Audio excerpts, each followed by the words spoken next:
Mike Radich here, and I'm now joined on the phone by BAMMA USA Featherweight champion, Chris Culley. Chris, how are you? I'm good. How you doing? I'm doing good.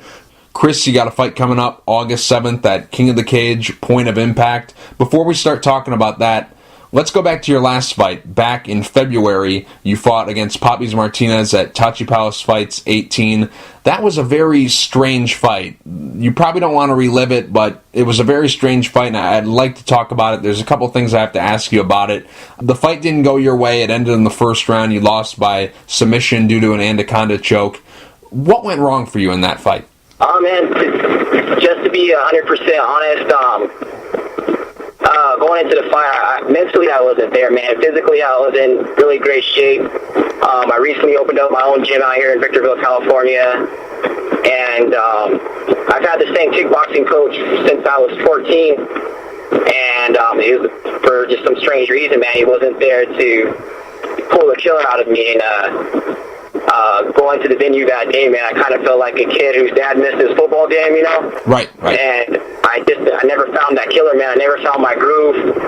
I just kind of went through the motions, and Papis Martinez he's a hell of a fighter. He's a tough dude, man. And if you go in there not 100% prepped, he's going to finish you, man. And he just overpowered me, and he broke me mentally, man. I was broke mentally before I got there, to be honest. I went out there, I had a poor showing, and still eats at me, but you know, those are transitions as a fighter you have to overcome or learn from, and I'm learning from it. And recently I told my coach, hey man, come hell or high water, I need you there. I need you to pull the urban legend out of me. I can't just go out there. He makes me mad. He makes me ambitious. He makes me tunnel in on what I want to do and how I want to do in a fight and focus. And I just didn't have that, man. And it was a really big fight, and I dropped the ball.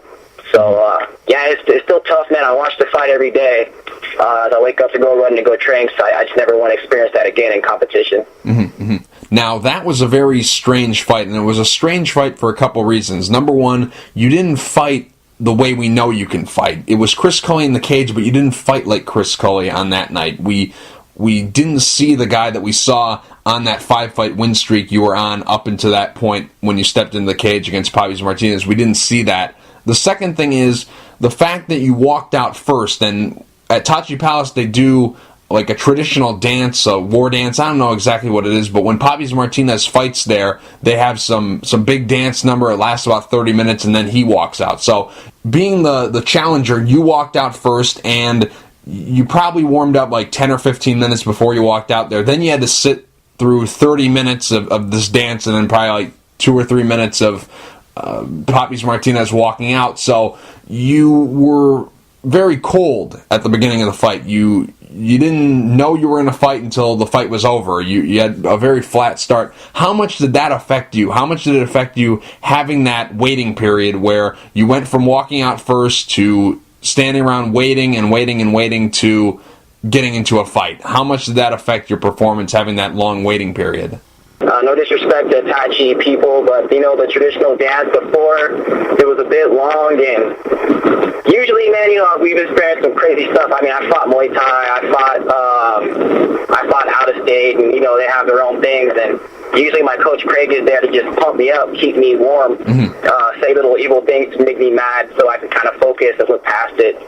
And I was iced, man. I mean, if it was a strategy, it worked. I was iced by the time he made his way down the ramp through the whole ritual Indian dance. And, you know, it is what it is. You live and you learn. Now, when you accepted the fight, did you know exactly what you were getting yourself into? I had no idea about the Indian ritual dance. None of it, man. I just... I watched his fights, and there's not like footage of that online. I just knew he was going to be really strong, and he had a really good game on chokes, whether they be darces, guillotines, or rear naked. And so I didn't know. That's something you can't really prepare for, you know. And yeah, man, it was strange. It's probably one of the stranger things that have happened to me as a fighter. But yeah, like I said, it's just circumstances, man. A lot of variables went into a really bad performance that night, and I'm working on getting past them. Now, how big of a setback was that loss? Because you were on a nice win streak, and you were coming up to Tachi to claim the featherweight championship for Tachi Palace, and whoever has the TPF belt, whether it's in the featherweight, bantamweight, lightweight, middleweight, regardless of the weight class, whoever has that belt, that pretty much is their ticket to the UFC. Whoever claims that belt, Sean Shelby, Joe Silva, somebody is going to be calling them from the UFC, and they're going to be able to make that jump. So it was a big setback in that regard because you lost, and that plan for right now is delayed. But besides that, how big of a setback was this loss for you? It set me back. It set me back a bit, man. I was on a tear before that. I beat some really tough guys, and that was kind of like my coming of age fight, coming from a losing record and then bouncing out and then going to where I am now. That was kind of the fight to kind of solidify and add validity to my reputation, and having that happen it put me back, man. To be honest, it put me back. Now I have to prove again that I am that guy. I am that killer. That is. I'm still relevant in this 145-pound division, and fighting a guy who's undefeated and the chance for a comeback fight is a really great way to prove it. Mm-hmm. Now, how long did it take for you to get over the fight? Obviously, you said that you still studied the tape, but how long did it take for you to be like, you know what, I just got to learn from this experience and move on from this? How long did that take? Man, I'm not over it, to be honest. I'm not going to be over it unless I get a rematch or I go back to Tachi and earn my keep there, man. I feel like I didn't show exactly who I was as a fighter. I didn't get to go out there and do my thing, and I'm not going to be satisfied until I get that chance to. Mm-hmm. I know you're supposed to let go of a loss, but no, man, that's not how I'm built. The only way to let go of a loss is to either go back and rectify it or to get beat again. And just, hey, I'm not. It wasn't my nice, you know. But right now, I'm still salty about it, man. Whatever, all those emotions, man. I replay them before I train, and I let that guide me to be more vicious and start earlier. Mm-hmm. And that's all I've been doing in training is just getting off earlier, faster, mm-hmm. more vicious, more tactical. Mm-hmm. So that even if I am ice, I still have at least a technique to pull through until I'm warmed up, you know? Right. Now, when you watch the fight, what exactly are you studying when you watch the fight against Papis Martinez? What exactly are you trying to correct from the performance? Because obviously a lot had to do with you getting that flat start, but besides that, what are you studying? Hand control. I didn't control his hands when I had the whizzer. Foot placement, a takedown defense, being so flat against the cage. When he took me down, I transitioned into a half guard to try to get back to my knees. I left one of my arms out, which allowed him to reach through and get the choke. Just the little mistakes that were made due to how pressure based his attack was. I kind of just unraveled. I didn't stick to what we've been working on, you know.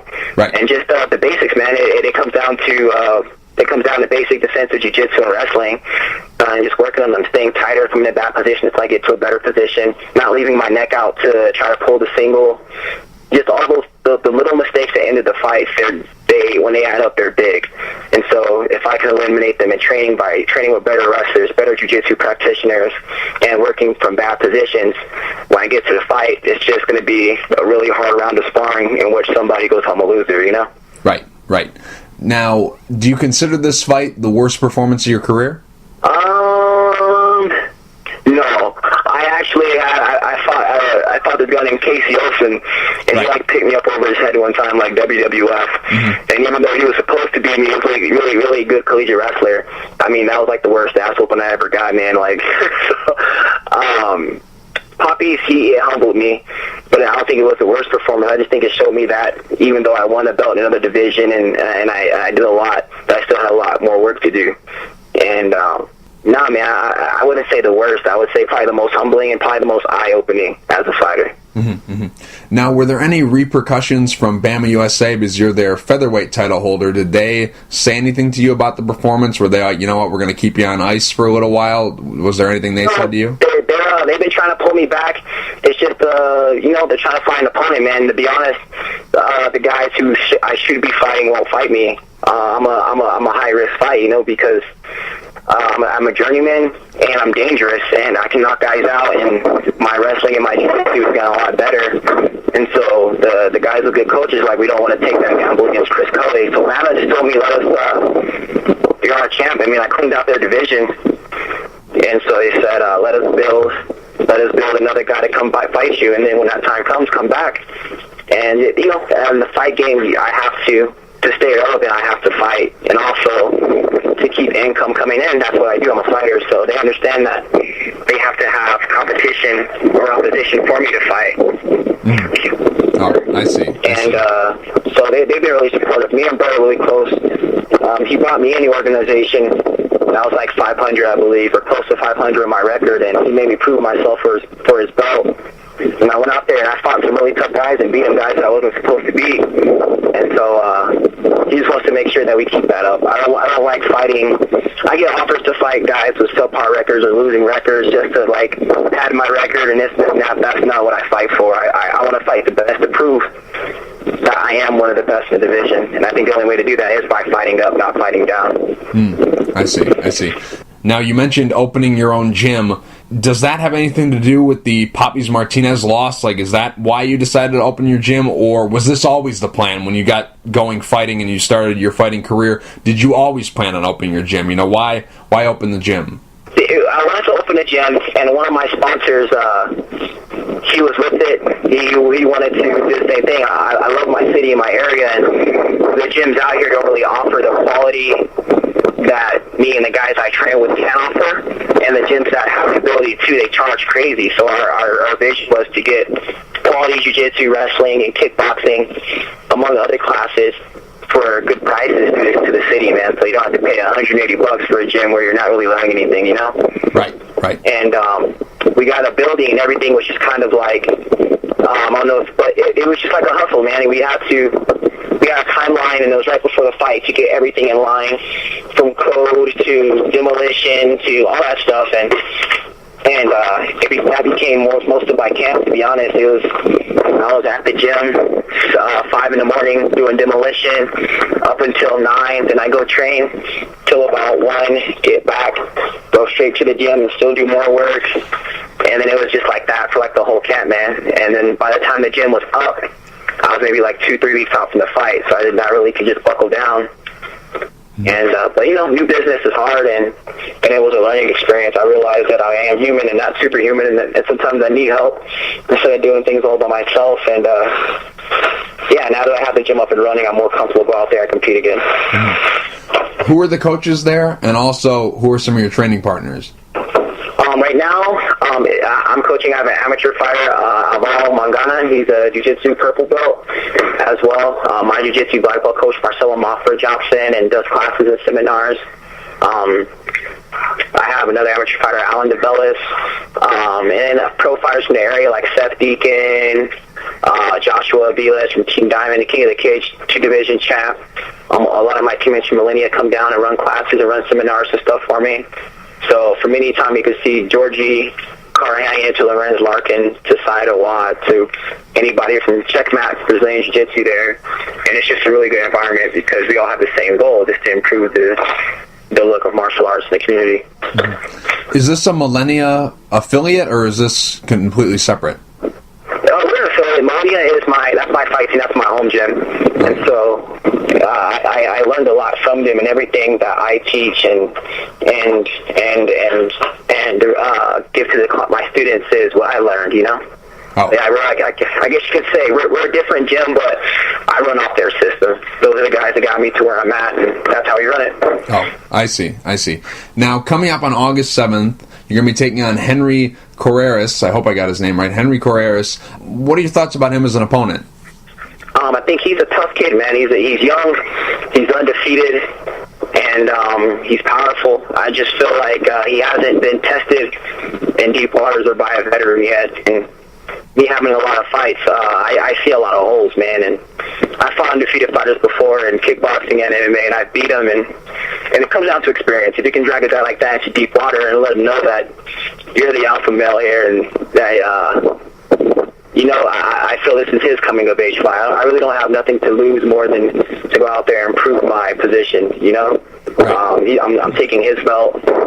I'm coming for him. And this is kind of one of those fights that I strive in. I don't have a lot of fear. of him like submitting me or taking me down or even out striking me. I think he's tough, but he's young, man, and I just need to show my veteran appeal out there. Right.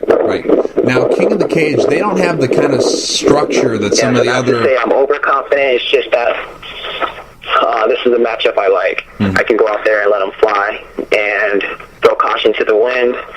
And this is going to come down to pretty much who wants it more and who has the better tank and the better coaching and conditioning. And right now, I feel like that's me. Mm-hmm. I see. Now, what do you think his camp is telling him to do against you in this fight? Pressure. I'm a finesse fighter, man. I like to attack, and I like to look good while attacking. And he's more of a brawler, so I know he's going to want to make it an ugly fight.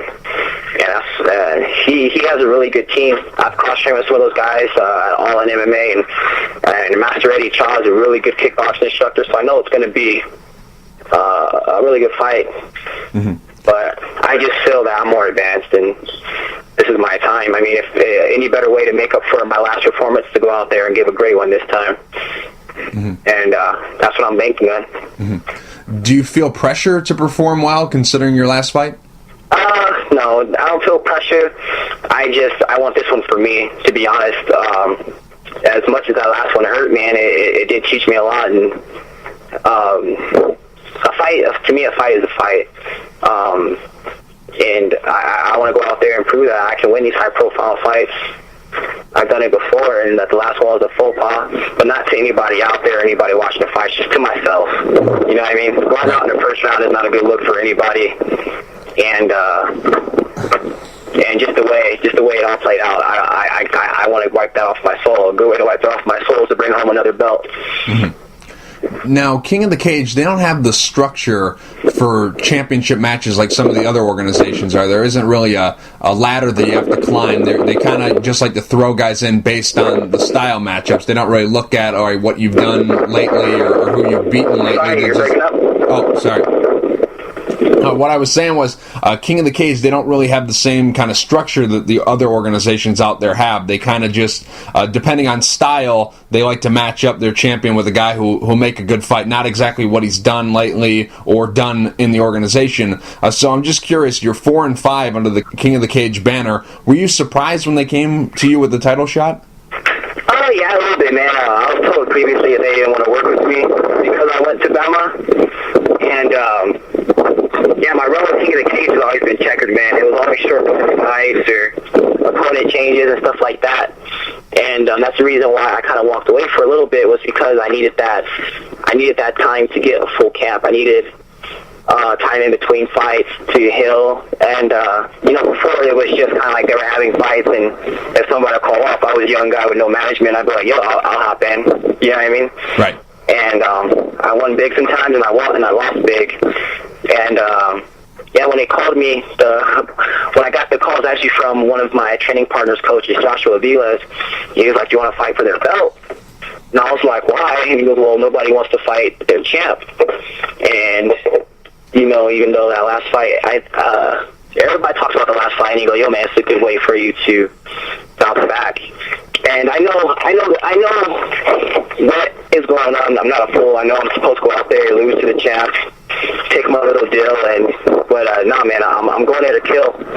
And I just feel like they offered the wrong guy a title shot. You know what I mean? Right. I really have nothing to prove there. And I have nothing to lose, man. I'm coming there to fight their champ off of a loss.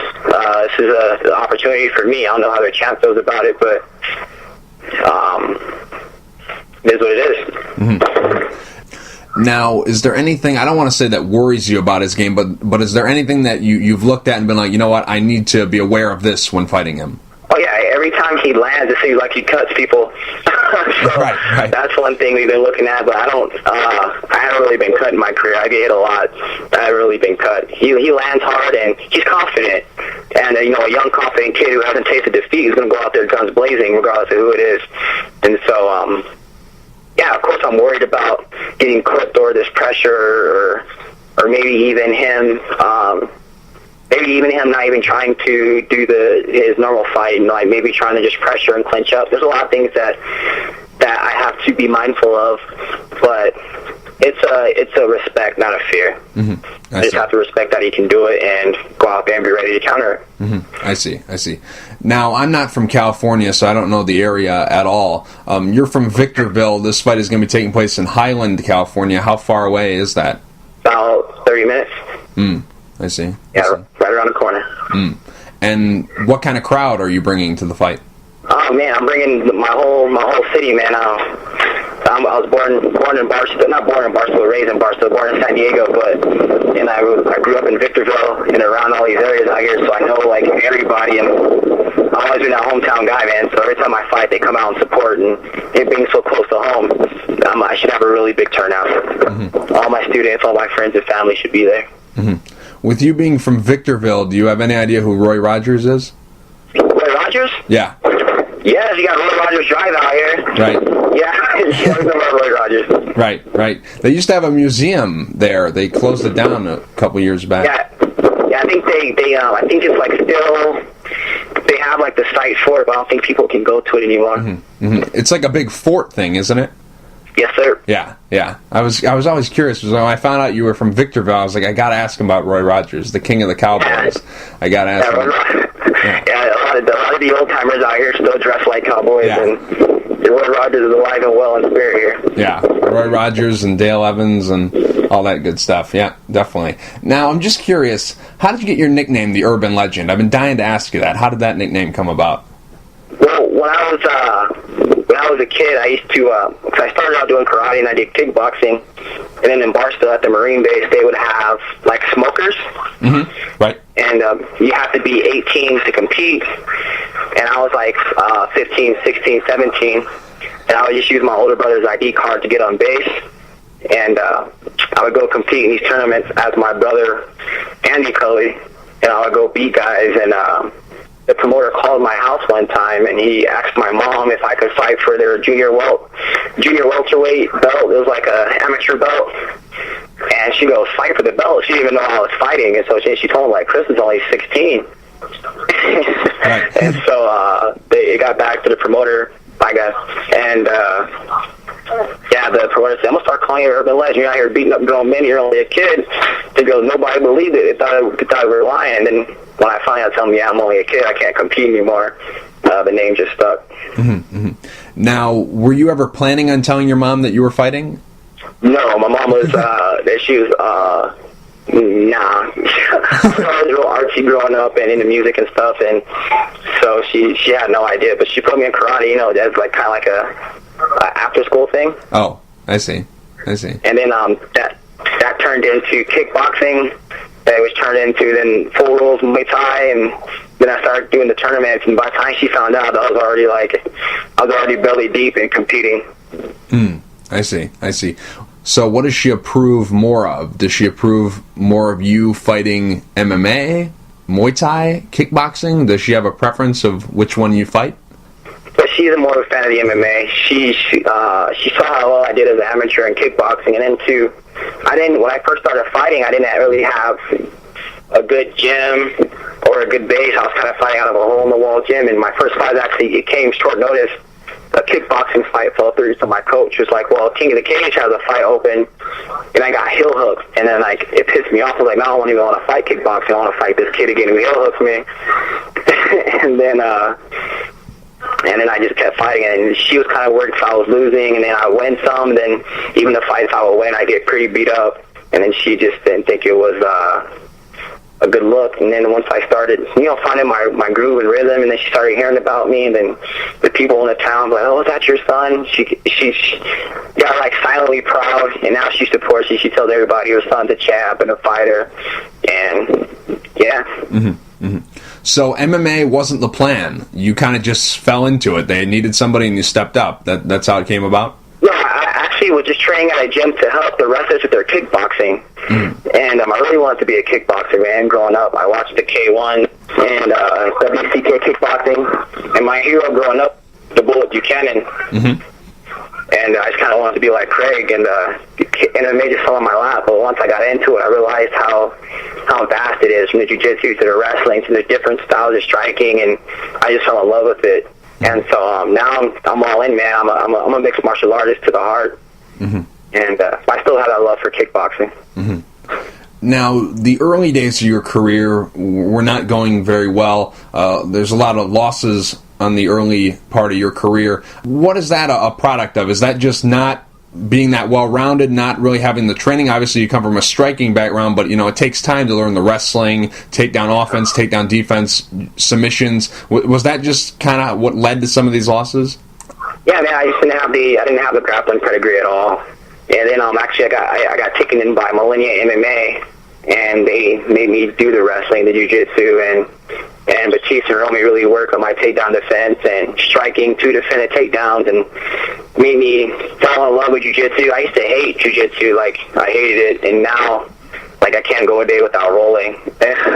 Right. And it's just I didn't have a team. I didn't have structure. I didn't have balance. I was just a young guy going out there and fighting. Mm-hmm. And I just always wanted to fight, man. So if a promoter called, I'd be like, I'll take it. And now as an older man, I realize I need my camps, I need my structure, I need the game plan, I need to have everything intact from dieting to conditioning, and it's a science for me now. It's not just the art of fighting, Right. Now, a lot of the high-level kickboxers like Pat Barry and Tyrone Spong and a couple other guys always talk about, well, when they got into MMA, they had to change up how they strike because MMA striking is a little bit different than kickboxing or Muay Thai. Did you have some adjustments you had to make? Did you have to make some corrections to your striking to tailor it for MMA? Yeah, because I was really punch-heavy in the beginning. Not punch-heavy, kick-heavy. And I really didn't have any boxing. I was really just basic straight shots, knees, and kicks. And when you're fighting wrestlers, you change levels, and when you're in positions like body locks, and you have to wizard, you have to start using like your looping punches, your uppercuts, and then I had to. It was really about timing too, and that's something I didn't have coming from a straight kickboxing and Muay Thai background. You just stand straight up and bang, Mm-hmm. Right. And then I had to lower my stance. I had to get more efficient in boxing. And yeah, you have to change up a lot, man, and that's what I did. Mm-hmm. Do you have any interest in fighting for Glory or Lion Fight, or are you just MMA all the way? Yeah, I've taken some pro style fights, and after my King of the Cage fight, I'm into Lion fights. And I want to do both, but I am still a mixed martial artist. Well, Chris, real quick before I let you go, do you have any sponsors you'd like to thank, and is there anything you'd like to say to the fans? I would like to thank CMV Clothing. They've been a mainstay in my career for about 5 years now. Performance Powder Coating, Tattoo Image Victorville, and American Mixed Martial Arts Wear, and Millennia MMA, of course, all my family at Cali Fighter in Victorville, and just to the fans, I'm serious, man. I'm here to take this belt. I want to bring it back to the city. Chris, thank you for taking the time to talk. I really appreciate it, and best of luck coming up on August 7th. All right, thank you.